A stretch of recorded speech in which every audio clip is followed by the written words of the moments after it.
Hey guys, welcome back to another Dragonheir Silent Gods video. Today we're going to be looking at some of, in my opinion, the best rares in the game. Having played through all of Season 1 now, it's probably about time that I summarise the rares that I found useful throughout this season. Obviously there will be some included as well that I didn't personally feel the need to use, but they do stand out as incredibly good options for all players if you don't have kind of epics or legendaries that will do the same job. So what I'm going to do is I'm going to go through each element one by one and kind of highlight some of the key heroes that I think stand out as rare options. So the first one I'd like to bring attention to is one that I actually have used in Vortex myself early on and also in the end game, the Copper Dragon, and that is Thea. And the reason that she's so strong is A, she does a good amount of damage. So if you're looking to build a wild team, say you've obviously got Eric as the free legendary, maybe you've picked up Tonalnan or another wild epic and you're looking for a third option. Thea, I did test all of the wild rares. It was quite a long process. I was on the test server. I tested every single rare option that I could throw into my team. Thea stood out as the best option, but the main thing about her is her passive here. So she recharges her ultimate energy by 5% every time a ally has a successful wild check. So it just means she's able to really quickly rotate through her skills and get her ultimate skill out as quickly as possible, which gives her 30% increased attack and then attacks 3 times. If we have a look at her multiplier here, each time is 280%. So she does hit relatively hard. As well as that, on her battle skill, she does a 350% attack single target hit. But the thing is that the thing that makes her incredibly strong is the fact that she's able to rotate through this this ultimate skill very frequently because of her passive when she's in a wild team. Obviously, the passive is incredibly strong for the Copper Dragon, as every time an ally gets a wild check, she's going to reduce one of the buffs on the boss. So all you need is 4 wild checks throughout the entire kind of rotation of each rotation of the boss, and you won't have to worry about any of the buffs. In terms of the other fire rares, there are a few good options. So Neda is a decent option for wild. She has an increased chance for wild success, and she does a relatively good amount of damage on her ultimate skill, as well as doing some single target damage on her battle skill and providing a attack aura in dungeon battles. The only other one that I'd say is really worth considering is Bronwyn. So Bronwyn, once again, does a good amount of single target damage, ignores shields. Once again, gains attack up for himself and does single target damage. And every time there's a successful wild check by an ally, he gets a damage bonus on his next basic attack. So once again, just a good single target damage dealing option for a wild team. But in my opinion, Thea is the standout in this element. So now if we move over to Ice, there are 2 that I want to call out here. One everybody knows about, and that is Usher. She is incredible. Usha. She is incredibly strong for single target damage and AoE damage if you've got somebody who can enable her with Frost, whether that be using somebody like Rava, the Epic, or one of the legendaries who is incredibly good at placing Frost debuffs. She will do a huge amount of damage. So she'll hit each target twice for 400% attack. That is then doubled if there's Frost on the target, so you're effectively getting a 1600% multiplier on this hit. As well as that, she does she gains a shield based on her attack and attack speed up. And as well as that, every second attack has against enemies under Frost deals double damage. So she's just getting a huge amount of damage. She does also bring a max HP aura in dungeon battles, which can be useful if you're struggling to survive in the early game and you're looking to kind of use her and a Frost team. So she can be helpful there as well. But overall, she's just an incredibly strong damage dealer and definitely worth investing in. The other one from the Ice element I'd like to call out is Loris, the tank. So I used Loris in the Continental bosses, in the Shadow bosses in the 3rd month of the season, and as well as that I did use him in the Copper Dragon where I built a Necrosis and Ice team. The reason for this is his ultimate skill. He taunts the enemy, that's not relevant, but he places attack penalty with a 100% chance, and this is incredibly important. With it being a 10-second debuff as well, he is able to keep it up for 50% of the time, meaning you can time it for the right skills that you need it to cover. Obviously, with some skill haste as well, you can get that even lower. On his battle skill, he just deals some damage and gets a shield based on his max HP, so he gets 10% of that.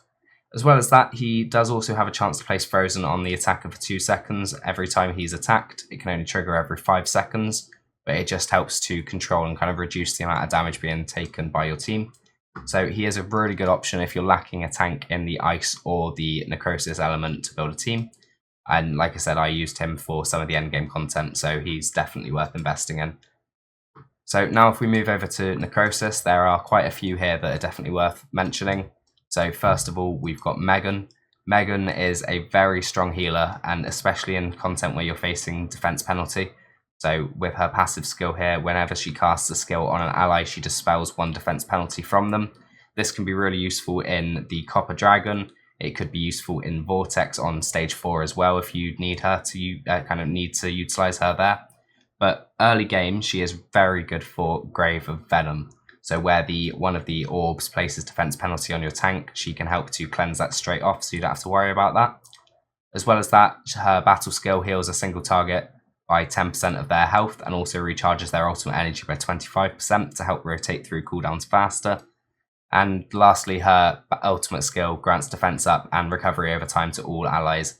So this, obviously, if you're getting defense penalty as a AoE on your team, you can use this to remove all of those defense penalties instantly. So next up, I'd like to call out Adri. Adri was a big part of my Copper Dragon teams and also my Continental bosses.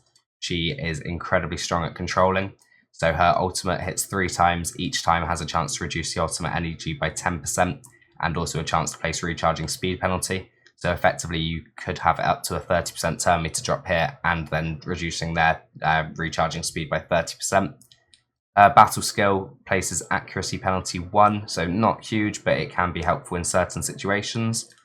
And then her passive skill is she ignores 30% of resistance against enemies inflicted with debuffs. So it kind of reduces her accuracy requirement a little bit when when in a team with other debuffs. But most of all, the most important thing for Adri is her ultimate skill. She does also hit relatively hard, so she can kind of act as almost a pseudo damage dealer for you and kind of bolster up your damage in your teams. The next one I'd like to call out is one I've not personally used, and that's Tio. So Tio is a very good summon damage dealer option. So as you can see, he sacrifices all corpses that he's summoned, deals damage to enemies within range. The more corpses that are summoned, sacrificed, the higher the damage, obviously. Then on his battle skill, he deals damage to enemies within range and summons a corpse for 15 seconds. Obviously, that is then later sacrificed. And on the battle skill, every time an ally dies, another corpse is summoned in their place. So eventually, if you're in a kind of team that's struggling to clear content, you're going to have some deaths. It's just going to boost Tio's damage further. But in general, Tio is an incredibly strong damage option with a 30% attack aura in all battles as well, just to kind of amplify that a little bit further. Next up, we've got Fitz. So I've not had to use Fitz myself, but I know quite a few people have. Fitz is incredibly strong for the Grave of Rot because of the amount of debuffs you're facing. On his battle skill, he gains 10% max HP and transfers all ally debuffs to himself. So effectively, you are cleansing your whole team. Obviously, he is going to get these debuffs, but every time every debuff he's transferring, he's also healing himself. So it just allows him to stay healthy, but keep your whole team secure, especially when facing a lot of debuffs. And that's why Grave of Rot is obviously the kind of standout with the amount of debuffs it places. On his battle skill, he replaces 1 Born debuff and gains defense up 1 for 5 seconds. Not quite sure what it means by 1 Born debuff. As I say, I've not used the champion. I just know or the hero. I just know he's incredibly strong for Grave of Rot. That explains it. So on his passive skill, the more debuffs that Fitz is under, the less damage he's going to take. I don't know the exact percentages for this and kind of how effective it is, but obviously the more debuffs that he's taking, the better he's going to perform. And next up, if we go to the Radiance element. So this is one that I've got very limited options in terms of damage dealers for Epic and Legendary. So I've tested out a few of the Radiance rares for damage. So I'm going to call those out quickly. So first of all, we've got Welby. So Welby gains Rally. Whenever he gains Rally, he gets a 15% attack up and also gives that to one other ally as well. His battle skill deals damage to a single target with a 50% chance of granting Rally to a random ally for 10 seconds. so he can work almost as an enabler for other rally heroes. And lastly, on his ultimate skill, he deals AoE radiant damage, which is 700% of his attack, so a really good, good amount of damage. Also, if he's got rally when he uses the skill, it consumes that and gives him 50% ultimate energy back. So he's able to rotate through this ability very frequently and get a huge amount of damage out as far as a rare goes. Next up, we've got the other damage dealer that I used from this element, so that is Kales. So Kales on her passive skill has a 30% chance of her basic attacks being enhanced, spreading to another enemy. So it deals 175% radiant damage to enemies within range. Next up, her battle skill has a 100% chance of giving her a 20% attack up and granting it to the ally with the highest attack for 5 seconds. So once again here, she can enable another damage dealer in your team. And lastly, her ultimate skill is a 3-row attack, so it's going to hit all enemies in front of her within 3 rows for 750% of her attack. If she has rally when it's cast, it will also deal 35% more damage. So if you're facing a lot of stacked enemies and they're kind of all within that 3-row, she will hit incredibly hard. The only thing you've got to consider is if there is no enemies in that range, then she will not use her ultimate skill. So make sure where you're positioning her, she will be able to get full use of her ultimate skill. Otherwise, she's really not going to give you any value at all. So the other two that I want to call out in Radiance is, first of all, the healer Quarion. So he has a chance of increasing the healing he does when he's healing allies, so 20% chance of increasing that by 50%. His battle skill grants a shield to a single target ally and recovery over time, just to help keep maybe your tank topped up. But the battle skill heals all allies within range and gives them defense up 1 for 10 seconds. This can really help when you're kind of struggling to survive content. So for example, in Vortex, if you wanted to time this, you could make sure you're getting defense up in time for the ultimate skill of the boss, as well as obviously many other areas of content. The next one I'm calling out is not actually a rare, it's a common hero, but I kind of felt relevant to throw in here, and that's Meredith. She is incredibly strong as a common healer. I've used her in stage 9s, I've used her all the way through the game. See if I'm trying to kind of find a budget option.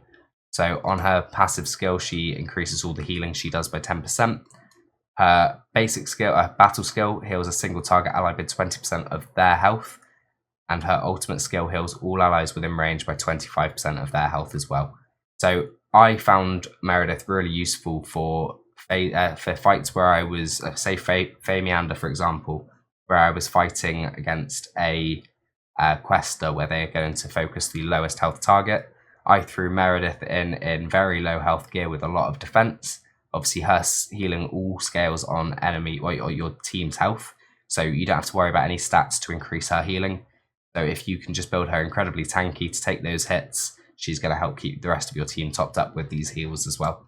So next up, if we move to the lightning element, so there are a few to call out here as well. I've only used a couple of them, but there are 2 standouts for one of the dungeons, which we'll talk about in a minute. But first of all, if we have a look at Enna. So Enna is a vital option for many players who haven't got other options for cleansers. So if you have a look at her ultimate skill, she grants recovery over time to each ally for 10 seconds and dispels 1 debuff from them. So this covers anybody in your team, no matter where they're stood. As you can see, it covers the whole board. This is incredibly strong for early parts of the game where you're struggling to deal with the amount of debuffs you're facing, maybe the Fae Meander boss if you've not gone for a resistance team, maybe for early Grave of Rot teams, but she can really come in clutch and really help you progress. As well as that, her battle skill grants hit recovery to an ally for 10 seconds, so whenever they're being attacked, they restore some HP. And on her passive skill, she restores 15% max of HP whenever she's taking damage that exceeds 25% of her health. That can only be triggered every 10 seconds. So effectively, she's got a kind of a cheat to kind of stay alive a little bit longer if you're taking a lot of damage. She's another good option for fights where you're facing things like Quester, because every time she gets a big hit, she's going to heal herself up a little bit more. Just helps to keep her alive in those situations. Next up is Irina. So Irina was part of my original Goblin team because she does so much AoE damage. So despite the fact she's labelled as a support, don't let that fool you, because this skill here does a huge amount of damage. but also applies attack penalty and dispels one buff. So you can either build her all out for damage, or you can build her as more of a support with some accuracy to place important debuffs, or to deal with incredibly important buffs on the enemies. So you could use her, for example, in dungeons like Ancient Battlefield, where the boss gets the attack buff. You can use her to remove that. Same goes for Grave of Curse. You need to remove the buffs on the boss. Obviously, she will only remove one of them, but it can help to help your team out, as well as that. Obviously, placing attack penalty 2 is hugely important in most areas of the game. Her battle skill does more AoE damage, so she unleashes Chain Lightning, dealing 360% attack to enemies hit, and that can bounce up to 3 times as well. And lastly, on her passive skill, whenever she deals damage to enemies with skills, she grants a shield to the nearest ally for 10 seconds. That can only be triggered once every 1 second, so realistically, it's going to be happening quite often. So as long as you position right, you can make sure she's shielding the squishiest person in your team, just to help keep them alive for longer. So next up, we've got 2 heroes who are literally the MVPs of Grave of Curse. So first of all, we've got Grover. So Grover is all about his ultimate skill. So if we have a look at that first, he hits the target 2 times, each time stealing a random buff from them. So in Grave of Curse, if you look at my specified video on this, I actually use Grover here. I didn't use him throughout the entire game. I literally built him for that video, but he is able to completely solo deal with all of the buffs on that boss and make sure that you're able to take the hit on the ultimate skill and not get a massive shield or die. On his battle skill, he just attacks another target and has a chance of stealing ultimate energy from them. Not a huge chance, but it can happen. And lastly, his passive skill, he gets invisibility for 10 seconds if he drops below 35% attack. This just means he can't be targeted by single target skills and just helps him stay alive for longer. But realistically, the key to Grover is all about his ultimate skill, so just make sure he's got enough accuracy. And this, obviously, the recharge on his ultimate skill is perfectly low as well. So you don't have to worry about booking him. You don't have to worry about making sure that he's got skill haste to get this off more frequently. 16 seconds will make sure that no matter what, every single rotation on Grave of Curse, you are removing both of the buffs. So the other option is Jorana. So Jorana is also incredibly strong for Grave of Curse. So on the ultimate skill, she grants a shield, which is 12% of her max HP to each ally within range for 10 seconds. The battle skill deals damage to enemies within range and has a chance of placing accuracy penalty. We're not too worried about that, but her passive skill is every 3rd basic attack she dispels 1 buff on the target. So realistically, in Grave of Curse, all she needs to do is hit the boss 6 times throughout the entire rotation to make sure that there are no buffs on the boss ready for the ultimate skill. And to top that off, she does have a defense by 24% in Dungeon Battles aura. This just makes her an incredibly strong support option whilst also dealing with the buffs. Whereas Grover doesn't offer much outside of the buffs, she does obviously offer you a fairly strong shield. Not massive, but she also will deal with all of the buffs on the boss. So she's an incredibly strong option and definitely one to consider. Last up, we've got the Poison faction, Poison element, sorry. So I'm sure we all know one of the rares I'm going to mention here, and that is Sigrid. So once again, Sigrid is labelled as a support in the game. It's a complete lie. She is one of the best damage dealer options, especially pre-legendary. So her ultimate skill, she will deal damage to a enemy and all enemies afflicted with debuffs. Has a chance to place healing prohibition and attack penalty. So if you need to, you can build her with some accuracy and she'll help you deal with the boss. But 820% attack as the multiplier. I think this is a little bit bugged almost. They've not said it's bugged, but the fact that this does so much damage to every enemy inflicted with debuffs makes her so strong. So if you run somebody with her who places loads of debuffs, one of which we'll cover in a minute as a rare option, she just does insane AoE damage. Her battle skill as well, she deals damage to a single target and has a chance of inflicting healing prohibition. This can be really good in Grave of Rot, as obviously the boss heals when it consumes your tank.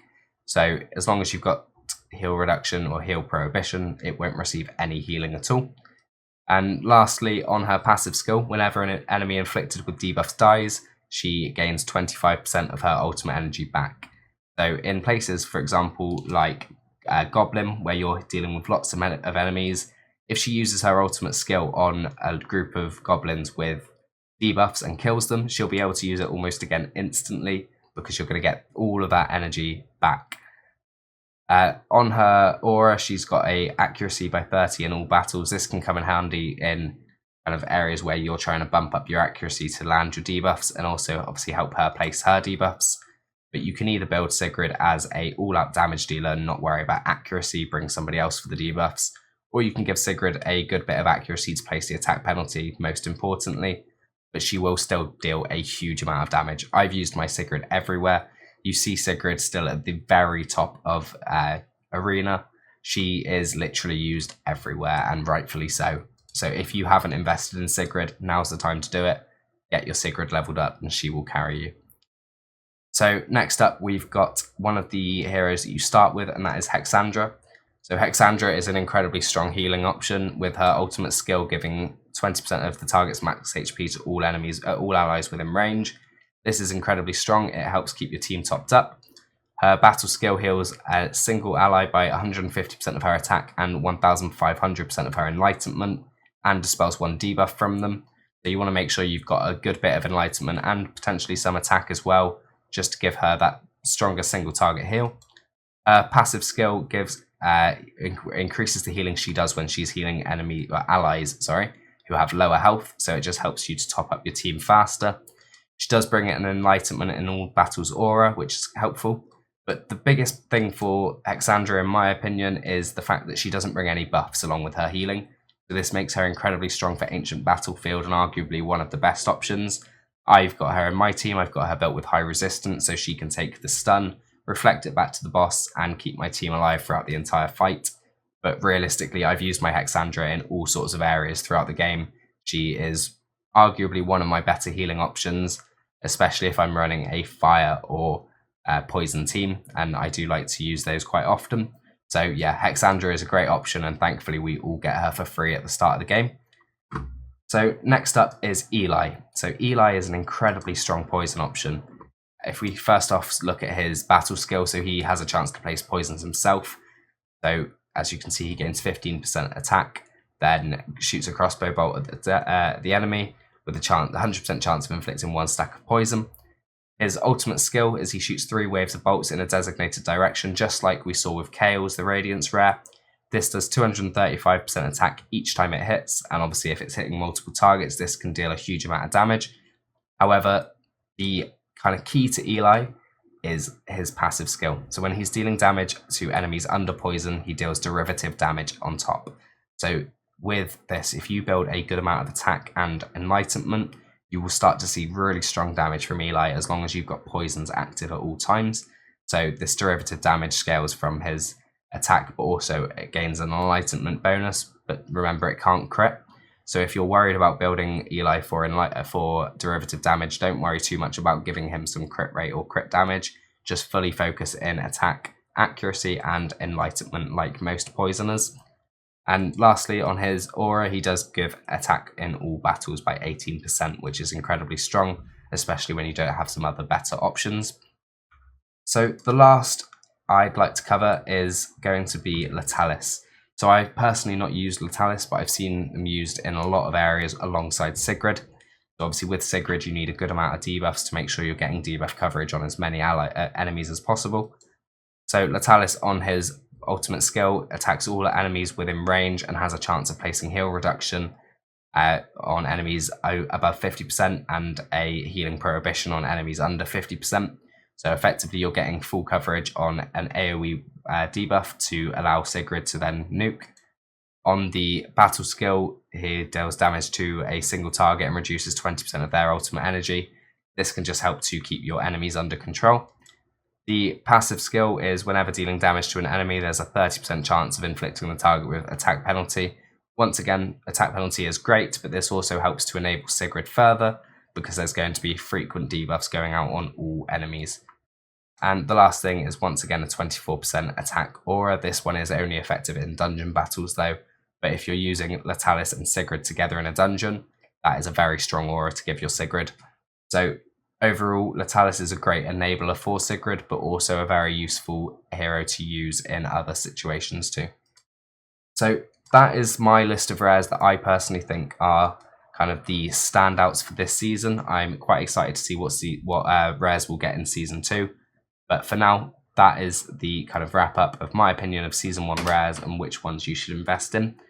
So thank you very much for watching the video today, guys. If you are enjoying the content I'm putting out, please do remember to like and subscribe, and I'll see you in the next video.